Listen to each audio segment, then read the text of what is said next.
Hello, everybody. I'm here today to do a video about Attorney General Brad Schimel. This video, I want to make it clear, this video is not meant to be an attack on Brad Schimel, really. What it is using past indiscretions of Brad Schimel to kind of show the general state of corruption in Wisconsin. So that's really what the goal here is. Also, I would also like to ask everybody to respect Brendan's lawyers, Drizzen and Nyrider, when they ask that we do not directly contact and send things to people like Brad Schimel or the Ken Kratzes or the Norm Gons or the anybody like that connected to the prosecution of these cases and stuff. Because Brendan's lawyers probably know what's best, and so it's probably a good idea to listen to them. Anyways, so having said those two things, let's move on to the video. Okay, everybody, hey, we're back with my next video here. It's actually not the video I was intending to make, but that's okay. That one can wait. Pressing news happened today, obviously AG Brad Schimel has decided to appeal the magistrate Duffin's decision that Brendan's confession was coerced and therefore thrown out. He's appealing that decision. Okay. I personally, think it's ridiculous, but, we're going to learn a little bit about Brad Schimel here. So first we're going to start out by listening to the thoughts of a very sharp and conscientious prosecutor. Mr. Marlin, from the prosecutor's perspective, does the lack of corroboration in Brendan's confession in the form of evidence or otherwise give you pause or concern? Yeah, from a prosecutor's perspective, Dr. Kavanaugh and Laura and others can talk about, the child's psychological issues and the demeanor, as Laura pointed out, and those things that others look at. But from a prosecutor, the way I looked at a case was corroboration. And to me, and I've taught this over and over again, but a confession is absolutely worthless unless you can corroborate it. I'll say it again. A confession is absolutely worthless unless it can be corroborated. And if you look at the Brendan Dassey case, there is zero corroboration to back up that very, very weak confession he gave. The evidence that would have been left at that scene could not have been cleaned up by the sharpest individual, let alone Avery and Dassey. There is no way they could have cleaned up all that blood. There is no way that there wouldn't have been marks left from shackles on the bed and everything else. There's no way that young woman's hair wouldn't have been found in that trailer or semen on the sheets or the bedding. Not a chance that those things wouldn't have been found. And the fact that there is zero physical evidence to corroborate a very, very weak and ridiculous confession taken by that young man should be enough for the Wisconsin prosecutors and the Wisconsin police to walk away from that case. Okay, that was a former prosecutor by the name of Robert Milan. That was from a panel discussion that he was part of with Steve Drizzen and Laura Nyrider. But I just like the way that he just gets his point across there. It's great. So anyways, moving on to the next thing here, we're gonna go ahead and we're gonna see something here about Brad Schimel. We're gonna see where he did some kind of he had some improper activities with some campaign financing essentially here. So I'll go ahead and let you take a look at it. All right, so here we see that basically One Wisconsin Now found that between 2008 and 2012 that that AG Brad Schimel had 16 times paid for his child care and stuff, to including family members. So they clearly cite that it's not right. It's been established in the past that using the money in that way is not correct and not allowed.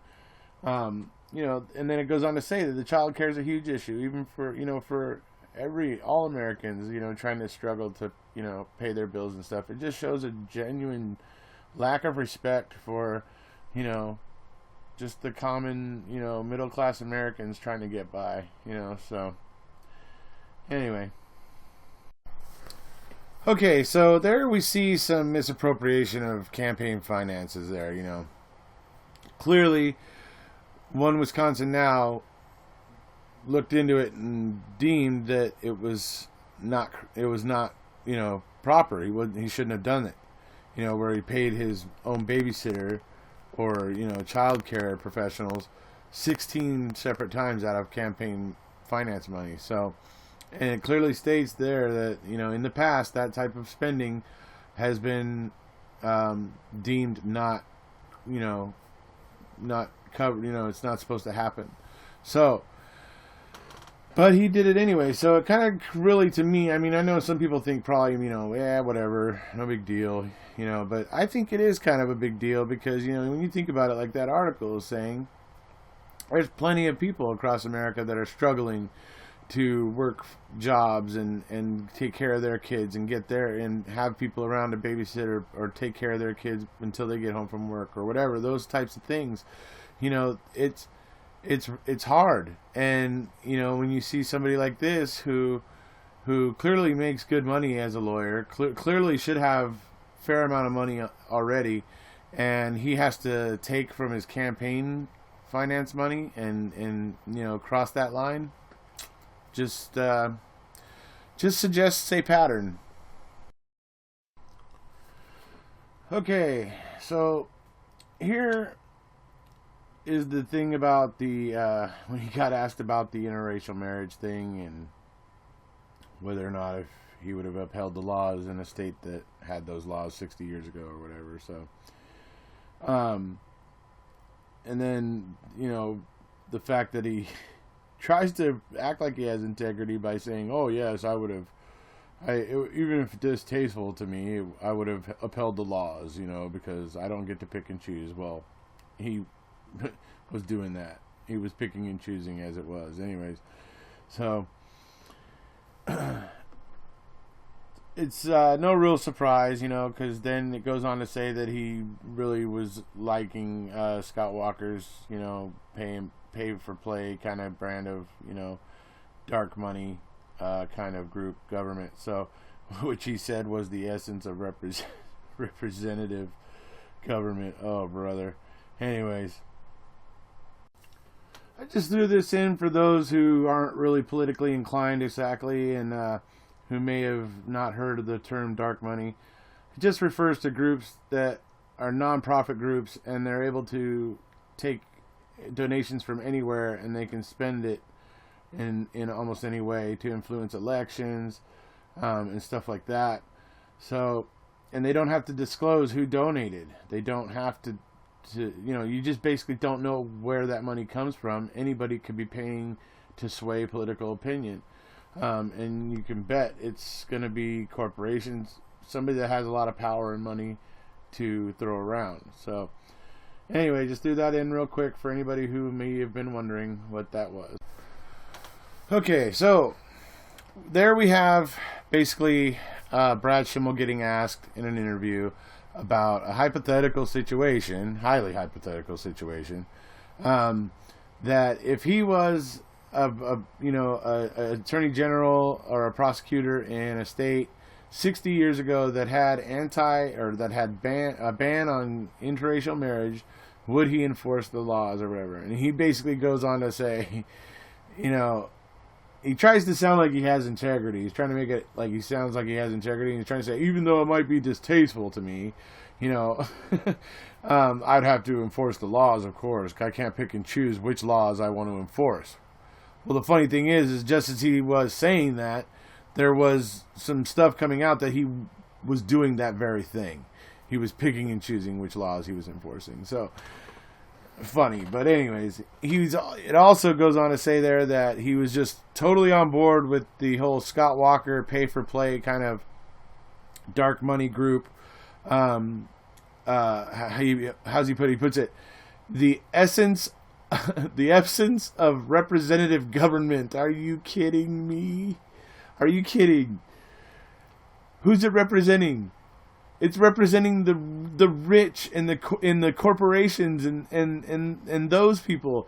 It's not representing middle class America.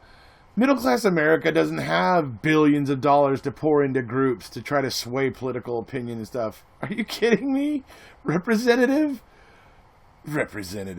Unbelievable. Anyways, we'll move past that one now. So, anyways, moving on to the next bit, we're going to see where he basically looks the other way for somebody who destroyed evidence and lied to prosecutors. He basically kind of gave the guy a slap on the wrist instead of doing what should be done. I mean, this just goes to show, people. This goes to show what's going on there in Wisconsin. That this stuff happens, and it seems to be like just normal, like that's just the way it is. So how is it so hard to believe that they framed Stephen and Brendan? It's really not, because when you see reports like this kind of stuff happening, when you look into this case and you just see stuff like this happening over and over and over and over, there's a pattern. There's a freaking pattern. And, anyways, I'll let you see this bit here where about him kind of giving the guy a slap on the wrist. So here we have a report of, Brad Schimel being tied to the John Doe investigation, which was looking into the corruption of Scott Walker, the governor, and his staff. Apparently, Schimel had allowed a fellow Republican, Christopher Weissmuller, to get off with just a slap on the wrist, basically, for knowingly destroying evidence and lying to prosecutors. So, it just shows how he plays ball. So, and then the local news giant or whatever, kind of felt, because it was such a big deal, they felt compelled to report it. So, there we had, Brad Schimel basically covering up for a friend there, or I don't know, a friend, or basically covering up for somebody there, or giving him basically a slap on the wrist after destroying evidence and lying to prosecutors. So, I mean, this stuff just keeps happening. It's like, it's not just in one place. I mean, obviously there's obviously issues. There's obviously corruption, so to try to suggest there isn't seems silly to me. But anyways, Robert Milan, the former prosecutor, he actually, I think, has a few things to suggest to Mr. Schimel. Fair of the courtroom versus the fair of the program? That's right. All right, I'll try to run with that. Theater. I don't know if I'm going to answer this exactly, but I'll just... A little bit, but that's all right. I looked at this, like the dean, I did a crash course on Making a Murderer this week. I watched all 10 episodes in 3 separate days, and I found myself screaming at the television and screaming at Mr. Kratz, like the rest of you. And as I broke this thing down, this is how I looked at it. It started out with the conflict of interest. I mean, how did this whole thing start going south? That they were wise enough to call in a special prosecutor, a moronic special prosecutor, but they brought in a special prosecutor, but they weren't wise enough to keep the original cops out of this. And that's shocking. So that's how this whole thing starts going sideways.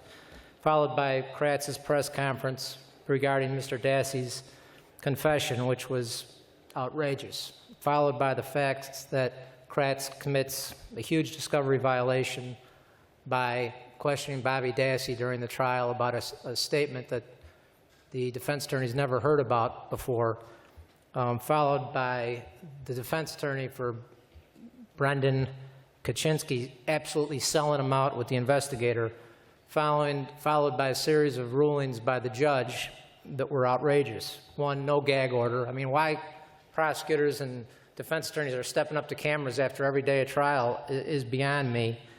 And then followed by what I already mentioned, which was zero corroboration to substantiate the confession. This was more than a... Well said, Mr. Milan. Well said, indeed.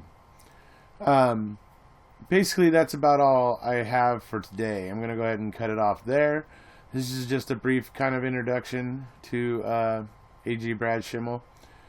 And then, you know, I'm going to go kind of a little bit more deeper into Brad Schimel a little bit later in a later video. But for now, I think this is it, to keep it a little bit shorter and not so long. So anyways, if you have watched this video and you enjoyed this video, go ahead and, if you haven't, click subscribe.